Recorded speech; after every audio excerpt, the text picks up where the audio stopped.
Olá, tudo bem? Estamos aqui mais uma vez para uma aula de Sociologia e o tema da aula de hoje será Diversidade Cultural no Brasil.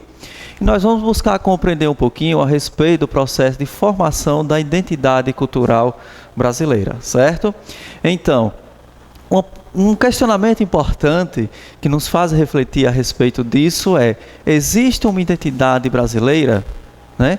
Então, esse questionamento tem sido feito há muito tempo, desde os primeiros momentos que se buscou compreender e estudar, à luz da sociologia e outras ciências humanas sociais, em especial, a respeito do processo de formação da sociedade e da cultura, da identidade cultural brasileira. Então, primeiro, existe a necessidade de nós compreendermos um processo de contextualização da construção do Brasil.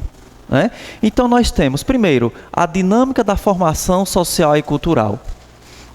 Então, nós percebemos, ao analisar, ao estudar a sociedade, a história do Brasil, da formação do nosso país, da nossa nação, que a formação da sociedade e da cultura brasileira, ela se dá de forma multifacetada. Então, vários elementos que compõem a identidade cultural brasileira, ou que vieram a compor a identidade cultural brasileira, isso também dificultou por um certo momento, por um certo tempo, identificar esses elementos que pudessem caracterizar a sociedade brasileira. Certo? Então, dentro dessa formação social, cultural, nós vamos encontrar vários elementos, várias bases sociais, várias bases culturais, a presença do nativo, dos povos indígenas, com diferentes línguas, culturas e formas de manifestações e representação cultural. Vamos também encontrar a presença, a influência do europeu colonizador e também da presença do negro, do africano. Então, esses elementos culturais que a princípio formam a base, os pilares da formação social e cultural do Brasil, eles também, ao mesmo tempo que contribuem para essa dinâmica, esse grande caldeirão cultural dentro da sociedade brasileira, também durante muito tempo dificultou um pouco na definição de uma identidade. Então, a composição desses diversos elementos. Outro ponto também é a extensão territorial. Então, nós vamos encontrar os regionalismos, as diversidades de culturas, variedades de diversas regiões, que nos levam a entender que estamos em vários Brasis, ao mesmo tempo. Então, não é apenas somente a questão de limites, a questão territorial que vai definir o Brasil enquanto uma nação, ou então uma nação portadora de uma identidade. É preciso compreender toda essa pluralidade, toda essa diversidade de cultura, esse regionalismo, compreender acima de tudo a formação histórica, porque nós somos consequência, fruto desses elementos constituídos durante séculos. Então, como se dá o processo para a criação dessa identidade nacional?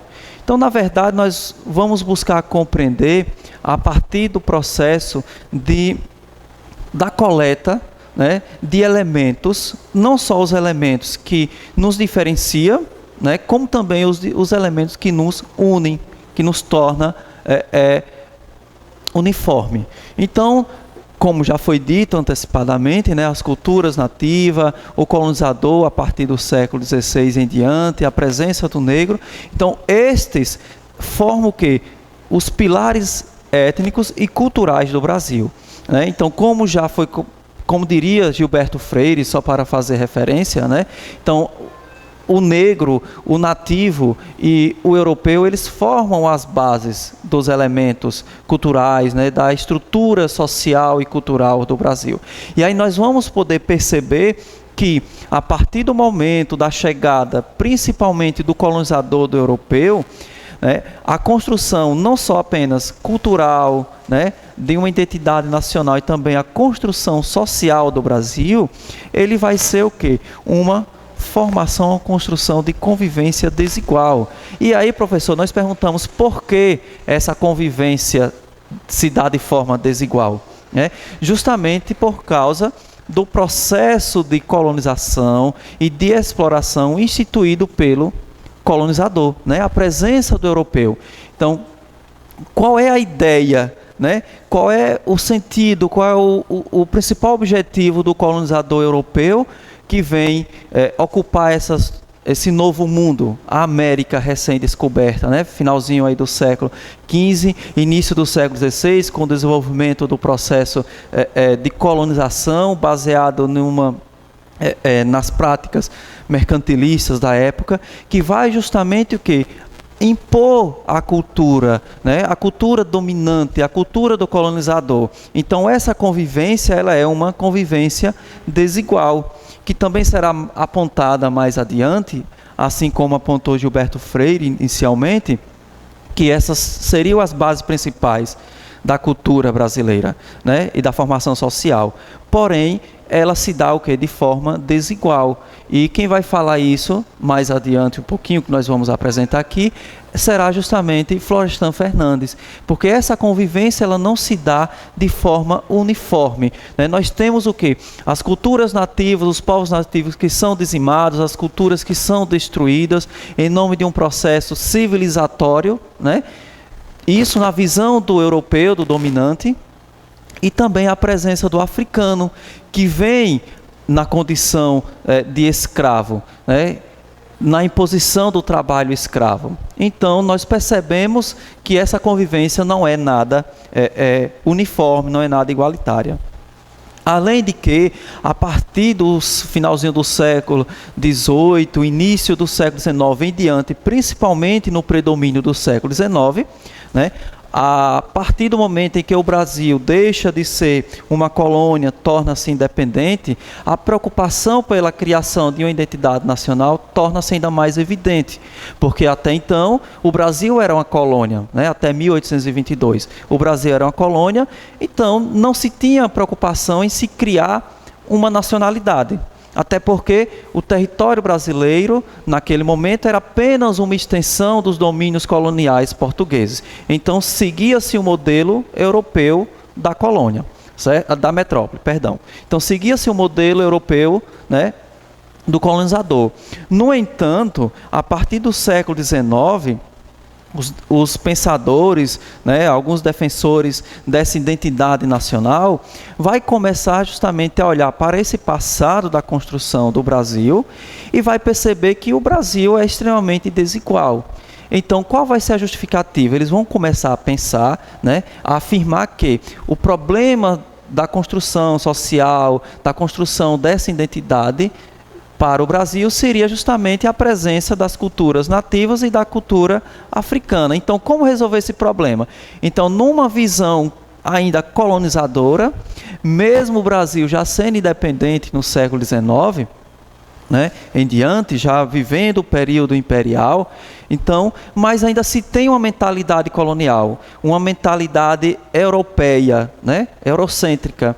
Então, começa a se defender o que? A ideia do branqueamento, né? Aonde se buscasse relacionar-se o menos possível com etnias de origem africana, com etnias de origem nativas, e que pudesse dar privilégio ou predomínio da cultura e da identidade europeia no Brasil, né? Isso não se aplicaria. É impossível se aplicar isso dentro da realidade brasileira, porque visto que o Brasil ele foi construído de forma desigual, construído de forma plural, né, e também miscigenada. Então vamos lá. Então, a partir do século XIX em diante, né, final do século XIX, início do século XX, começou-se a discutir, né, a formação, a construção efetiva, que até então essas ideias havia ficado apenas no plano ideológico. Então se buscou colocar em prática, né? Então o que era necessário para entender e interpretar o Brasil, visto essa pluralidade, né, da construção da sociedade, da cultura brasileira. Então nós vamos encontrar dois grandes nomes, né? Primeiro, Nós podemos inverter aqui a posição, citar aqui Roger Bastide, né? Na verdade, ele é um sociólogo, um pensador francês, mas que se naturalizou brasileiro, em virtude, né, que ele foi um dos primeiros mestres, né, professores da recém-criada Universidade de São Paulo, na USP, né? E também o seu seguidor, seu discípulo brasileiro, Florestan Fernandes. Então, esses dois grandes nomes aqui, que vai buscar compreender, entender, olhar para o passado, né, da construção da sociedade brasileira com um olhar diferente. E agora o interessante, nós vamos encontrar dois pontos, dois olhares, né, e que vão confluir, vão se encontrar em um ponto comum. Florestan Fernandes, brasileiro, né? Roger Bastide, francês. Mas apesar de ser francês, apesar de ter uma formação não só cultural, social e também acadêmica europeia, mas ele vai buscar olhar o Brasil, vai conhecer o Brasil, né? Vai adentrar o território brasileiro, viajar pelas diferentes regiões do Brasil para buscar compreender essa pluralidade. Então, eles juntos vão buscar o quê? Interpretar essa realidade social, cultural do Brasil, em busca do quê? De encontrar uma identidade ou elementos que pudessem ser comum, né? Ou encontrar na diferença esses pontos comuns que pudessem caracterizar a sociedade brasileira naquele momento. Estamos falando do início do século XX. Né? Então, a contribuição desses dois caras aqui, desses dois grandes nomes, foram fundamentais para se construir uma identidade brasileira, né? Mesmo com toda a dinâmica que existe, certo? Então, o que nós podemos compreender é que, a partir do olhar de Florestan Fernandes e também de Roger Bastide, eles vão se encontrar em um ponto comum, vão perceber que o Brasil é uma terra de contrastes, né? Então, em virtude dessa desigualdade social, cultural, a imposição de uma cultura dominante, né, o preconceito que passa a ser construído, né, a estigmatização social e cultural que passa a se exercer principalmente sobre os povos nativos e as pessoas de origem étnica africana, né, além também das desigualdades políticas, né, econômicas, nós estaremos construindo, né, o Brasil em meio a esses contrastes, a essas desigualdades. E essas desigualdades não seriam apenas por questões geográficas e naturais, né? Elas seriam também topográficas e regionais. Então, não apenas falando geofisicamente, geopoliticamente, mas também socioeconômica, que as desigualdades socioeconômicas e políticas tornam-se ainda mais um agravante para fazer de forma mais evidente essa desigualdade, né? E por quê? Porque nós vamos encontrar grandes abismos sociais e isso vai se refletir justamente na construção social e cultural do país, né? A marginalização, né? As manifestações culturais dos povos nativos, dos povos de origem afrodescendente, serão consideradas como culturas ou manifestações culturais inferiores, apesar de que nós já discutimos que não existe essa ideia de cultura superior ou inferior. Todas são culturas e que, apesar das formas distintas de serem manifestadas, cada um tem sua importância.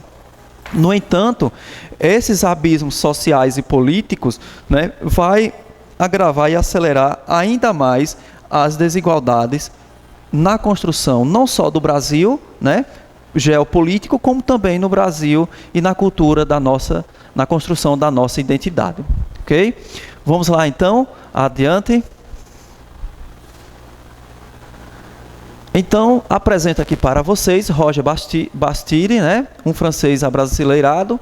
Aqui nós temos o principal título, a principal obra dele, né? Que ele buscou justamente que dá a conclusão na qual ele chega, né? O Brasil, terra de contraste, que dá título à sua obra, no qual ele se refere justamente em virtude dessa construção da realidade brasileira de forma um tanto quanto desigual, né? Não só nos aspectos socioeconômicos e políticos, como também culturais, ok? E mais adiante apresento para vocês também Florestan Fernandes. Inclusive, foi aluno, foi discípulo de Roger Bastide, e em uma de suas principais obras, onde ele coloca a inserção do negro na sociedade de classe brasileira, onde ele vai tratar justamente não só desses distanciamentos socioculturais, né, econômicos e políticos, como também no processo que o negro vai enfrentar, não só apenas o negro, como também os povos nativos, né? Aqueles marginalizados social e politicamente dentro da construção da identidade brasileira. Porque não era de objetivo e não era de interesse, na verdade, construir uma identidade ou uma imagem, né, cultural de um Brasil elitizado. Se fazia necessário, naquele momento, buscar compreender esses distanciamentos, né, para que pudesse, ao mesmo tempo, encontrar pontos em comum que pudesse aproximar-se, né, da identidade, ou do mais próximo possível da identidade cultural e social brasileira. Seguindo, vamos lá? Então, o Brasil que queria entender o Brasil. O que seria isso, né? Então, nós somos brasileiros, compomos um Brasil, né?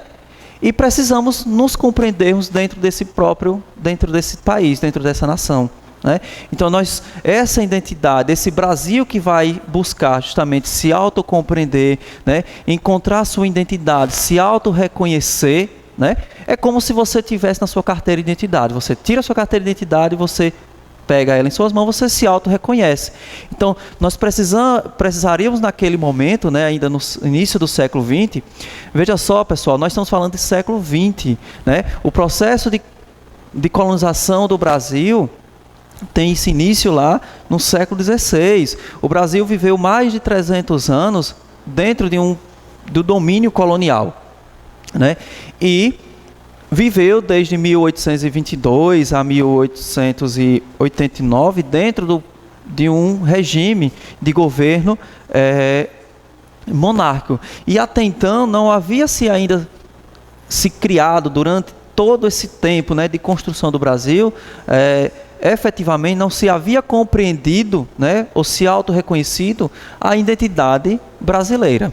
Então, somente a partir da década de 20 é que essa preocupação, essa compreensão, ela se torna mais evidente. E aí que vão surgir movimentos importantes, né, com características voltadas para a identidade cultural, para o campo cultural, fugindo um pouquinho das esferas socioeconômicas e políticas, né, e buscar compreender essa pluralidade do Brasil. Então, esses movimentos culturais, principalmente, ficou conhecido como modernismo, em especial a partir da Semana de Arte Moderna de 1922. Né? Vocês já devem conhecer isso aí, principalmente em literatura, que foi justamente um movimento cultural, né, que reuniu uma gama de autores, de nomes e de identidades, né, de pessoas vinculadas à cultura, à literatura, né, ao estudo da etnografia, ao estudo da história do Brasil, né, da sociedade brasileira, com o objetivo justamente de compreender e criar, efetivamente, consolidar essa identidade brasileira. Né? Nós sabemos muito bem, né, que essa construção de identidade, ela sofre uma dinâmica, né? Então, a identidade que for então compreendida e construída lá no início do século XX, hoje, 100 anos depois, né, 1920, né, a nossa identidade, nós podemos nos identificar, nos caracterizar de outras formas, de outras maneiras. Isso em virtude dessa dinâmica, né, cultural que nós temos, né, que as sociedades ou que as culturas possuem. No entanto, isso já tornou-se um marco importante, porque a partir deste movimento, o modernismo, né, construiu-se efetivamente um primeiro modo, o primeiro reconhecimento da identidade cultural brasileira.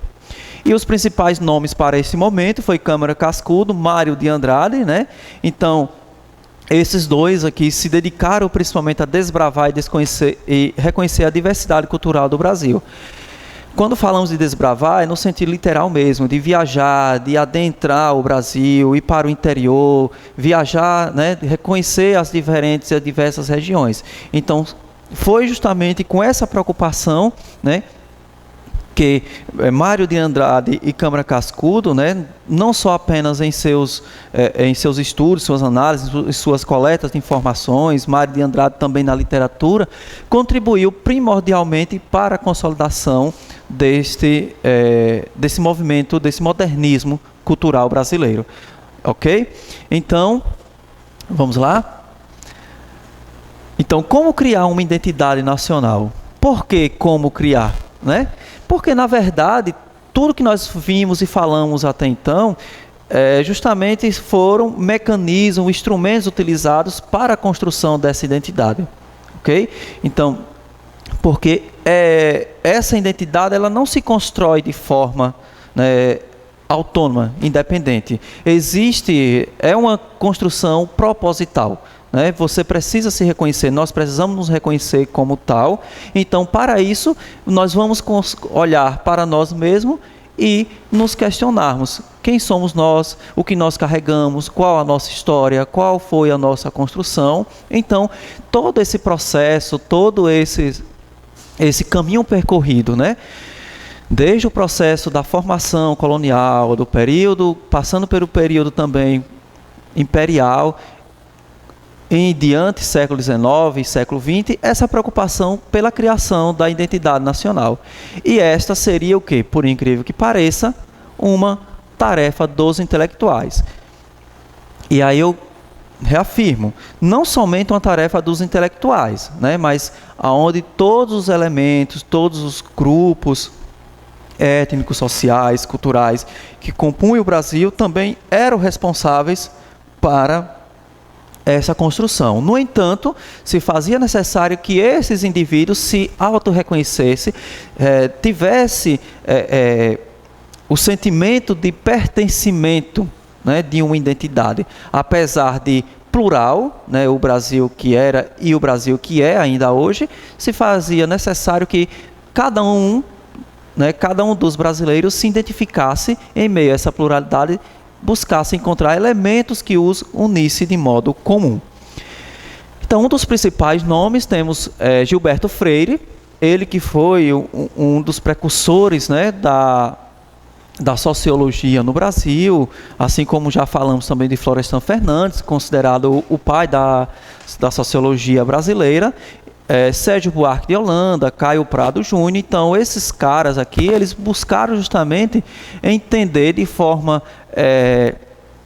a buscar sistematizar, construir, né, uma identidade nacional e que essa identidade viesse a tornar-se uma identidade oficial, né, que pudesse caracterizar o Brasil. O que é o Brasil? O Brasil é isso, isso e de tal forma. Né? Então, foi justamente este o papel desses nomes, desses sociólogos, apesar de existir algumas contradições entre eles ou em alguns de seus estudos que, no decorrer, né, da ampliação dos estudos sociológicos, antropológicos e culturais no Brasil, foram sendo corrigidos, mas que não e que não está acabado, pronto e acabado. Né? Então, estamos em um processo de constante construção. Então, o papel do Estado tornou-se também fundamental, principalmente na Revolução de 30, aí nós lembramos de Getúlio Vargas, né, que governou o Brasil entre 1930 e 1945, principalmente no Estado Novo, né, de 37 a 45, e aí nós lembramos, a Revolução de 30 foi um grande marco, não só para a história política do país, econômica, né, como também para a história social e cultural do Brasil. Então, o Brasil, naquele momento, se tornava um Estado, apesar de ser um Estado centralizador, com características em alguns momentos totalitárias, ditatoriais, mas havia a preocupação do Estado na figura do governo, de Getúlio Vargas principalmente, na construção de uma identidade. Então precisamos o quê? Criar um cartão de visita para apresentar o Brasil no mundo, para o mundo. Então, eles irão contribuir justamente o quê? O Estado vai contribuir justamente para a busca, a criação de elementos, símbolos nacionais, representações. E aí o que seria isso, né? A criação, a valorização da bandeira, a valorização de nomes importantes que serviram de referência para a construção da identidade do Brasil. E aí podemos citar, por exemplo, Tiradentes, o mártir da Inconfidência Mineira, que diferentemente do Brasil do período imperial, Tiradentes foi uma imagem que foi apagada, que tentou se apagar da história do Brasil. Por quê? Naquele momento, a Inconfidência Mineira, a Conjuração Baiana e outros movimentos de caráter social, popular no Brasil, principalmente anti-escravista, apesar de a Inconfidência Mineira ter sido um movimento de caráter elitista, mas queria tornar o Brasil uma república, ou se não, aquela região de forma independente. A Conjuração Baiana também foi um outro movimento importante, e dentre tantos outros movimentos e rebeliões que ocorreram no Brasil, né? Então, esses símbolos voltaram a ser resgatados durante esse período, né? O Estado Novo, além também da construção, da ideia da construção de um Estado forte, que é uma das principais características, né, dos Estados ou de regimes de governos totalitários, com características totalitarizantes e centralizadoras, como foi o governo de Getúlio Vargas, certo? Apesar de existir as contradições, porque ele assume o governo por meio de um golpe de Estado, né? Então, isso já é uma discussão para outro momento, mas vamos voltar aqui. Então, a reunião desses símbolos, né, a criação de imagens, de personagens, de figuras importantes, isso criaria o quê? Uma imagem oficial do Brasil, que não necessariamente poderia ser a identidade real dos brasileiros. Também temos isso. Nem sempre aquilo que é apresentado de forma oficial é o que efetivamente representa dentro do real. Ou como cada cidadão, ou como cada brasileiro, ou como cada brasileira se identifica. Okay? Mas existia essa preocupação também por parte do Estado. E que acabou também para reforçar a preocupação pela construção desta identidade, ok? Então vamos lá.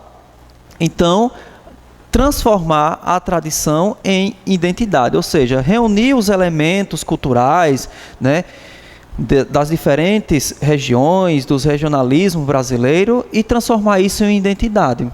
Ou seja, algo que seria particular a determinados grupos, determinados elementos de algumas partes ou de partes do país, né, mas que isso pudesse tornar-se uma identidade nacional. Então, em qualquer momento, em qualquer lugar que você chegasse, pudesse chegar do Brasil e identificar que tais elementos, que tais manifestações culturais, né, que tais representações e representatividade, aquilo ali pertencia ao Brasil. Então, seria justamente a criação dessa identidade, né? E também a transformação de uma identidade não oficial, né? Aquela que cada um ou cada indivíduo de forma particular se apresentava, se identificava, mas que isso viesse a se tornar também uma identidade nacional.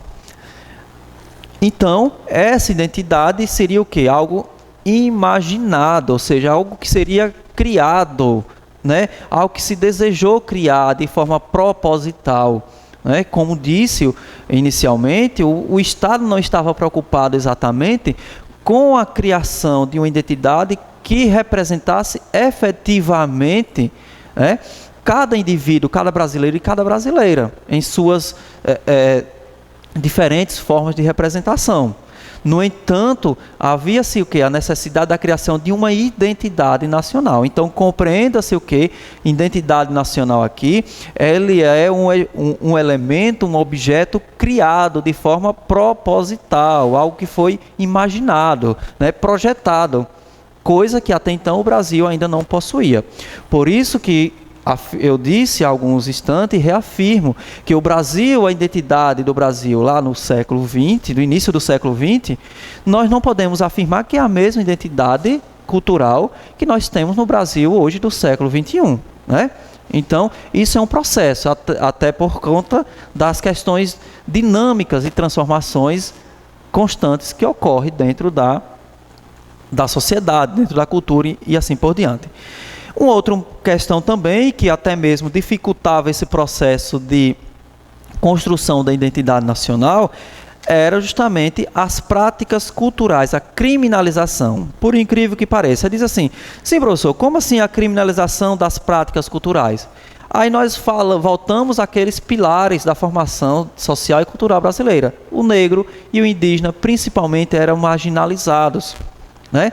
Então, as manifestações culturais, religiosas, principalmente religiosa, que é um elemento da cultura e da identidade de um povo, né, eram criminalizadas, marginalizadas. A capoeira, por exemplo, né, era tido como uma manifestação cultural de baderneiros, de bandidos, então, de pessoas que viviam à margem da sociedade, até pela origem, né, social do negro no Brasil, como ele foi construído aqui no Brasil, a imagem do negro, né? O negro escravizado que servia apenas para o trabalho, aonde era visto como ser inferior, porque trabalhar ou ser escravizado, né, o trabalho braçal, era e é considerado, né, aqui, falando aqui, né, do século XX ainda, no início do século XX, ainda considerado algo inferiorizante, né? Então, esses indivíduos que estavam herdando diretamente, né, esses elementos culturais ainda do século XIX, de um Brasil ainda que colonial, apesar de estar no século XX, mas que tinham suas manifestações, suas práticas culturais criminalizadas. E também a Constituição, a primeira Constituição oficial republicana, né, de 1891, que vigorou até 1934, que criminalizava essas práticas culturais. E mais ainda, não dava direitos sociais, né, aos brasileiros, né, aos pobres, aos negros, aos nativos, os indígenas, não eram considerados ainda efetivamente enquanto cidadãos, né? E boa parte também, mesmo aqueles que tinham outras origens, até porque é difícil a gente discutir a respeito, definir, né, de forma bem clara, nítida a origem do brasileiro, porque nós somos esse caldeirão cultural, nós somos essa mistura, essa miscigenação. Então, nem todos, né, principalmente se for olhar pelo caráter socioeconômico e político, nem todos tinham sua cidadania reconhecida e garantida dentro da Constituição, certo? Então, nós temos aqui um Brasil de diferentes faces, né? Então, aqui representamos, né, elementos que compõem o Brasil nativo, negro, europeu, algumas manifestações e expressões culturais. Então, em virtude, né, isso aqui representa muito bem, torna-se o quê? Um simbólico essa representação, né, das facetas que o Brasil carrega em suas misturas, né, sociais, culturais e étnicas. Vamos lá? Então, pessoal, para encerrar a nossa primeira parte, né, essa daqui foi uma parte mais introdutória, mais teórica da construção da identidade nacional. Na próxima aula nós vamos trabalhar de forma mais específica as principais manifestações, representações culturais do Brasil, né, os principais grupos, elementos que compõem a cultura e identidade brasileira. Então, aquilo que eles pensaram no finalzinho do século XIX, início do século XX, eles buscaram o quê? Encontrar esses elementos e tentar apresentar, dizer, olha, isso aqui é o que nós encontramos do mais próximo da identidade cultural brasileira. No entanto, para reforçar o que trabalhamos até aqui, discutimos, sugiro que vocês façam, né, os exercícios da página 7 e 9, são apenas 3 questões simples, e também para reforçar, pesquisar o tema diversidade cultural no Brasil, os principais símbolos e elementos que compõem a identidade cultural brasileira. É o que nós vamos discutir na próxima aula, mas que vocês já tenham esse conhecimento prévio, né, para saber do que é que nós vamos tratar de forma específica. E também, em seu material de estudo, e aqui também nessa aula que vos apresento, nós citamos alguns nomes de alguns teóricos. E o que é que eu quero que vocês façam, por gentileza? Selecione ao menos 2, nós poderemos citar vários, né? Mas ao menos 2 e apresente as principais pesquisas e contribuições deixadas por estes nomes. Então vocês vão olhar o material de vocês, vão pesquisar em outras fontes e vão fazer essa atividade, tá bom? Então agradeço a atenção de todos e até o próximo encontro, até a próxima aula.